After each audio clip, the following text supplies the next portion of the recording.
ಪವಿತ್ರ ಬಂಧನ ಧಾರಾವಾಹಿ.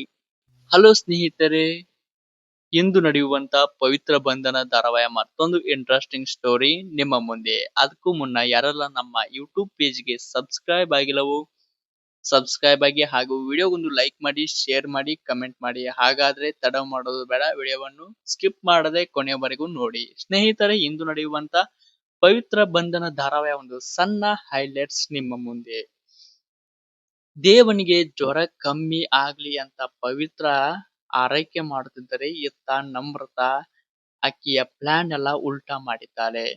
AC room on ಮಾಡಿ ಹೋಗಿದ್ದಾಳೆ. ಈ ವಿಷಯ ಪವಿತ್ರನಿಗೆ ಗೊತ್ತಾಗಿ ನಮ್ರತಾ ವಿರುದ್ಧ ವಾದ ಮಾಡುತ್ತಿದ್ದಾಳೆ. ಅಷ್ಟರಲ್ಲಿ ನಮ್ರತಾ ಅವರು ಪವಿತ್ರನ ಮೇಲೆ ಕೈ ಮಾಡಲು ಹೋದಾಗ, ನೀನು ಯಾರು ನನ್ನ ಮೇಲೆ ಕೈ ಮಾಡೋಕೆ ಅಂತ ತಿರುಗೇಟು ಕೊಟ್ಟಿದ್ದಾಳೆ ಪವಿತ್ರ. ಇದು ಇಂದು ನಡೆಯುವಂತ ಪವಿತ್ರ ಬಂಧನ ಧಾರಾವಾಹಿಯ ಒಂದು ಸಣ್ಣ ಹೈಲೈಟ್ಸ್. ಯಾರೆಲ್ಲ ವಿಡಿಯೋಗೆ ಸಬ್ಸ್ಕ್ರೈಬ್ ಆಗಿಲ್ಲವೋ ಸಬ್ಸ್ಕ್ರೈಬ್ ಆಗಿ, ಹಾಗೂ ಸಪೋರ್ಟ್ ಮಾಡಿ, ಲೈಕ್ ಮಾಡಿ, ಪ್ರೋತ್ಸಾಹಿಸಿ.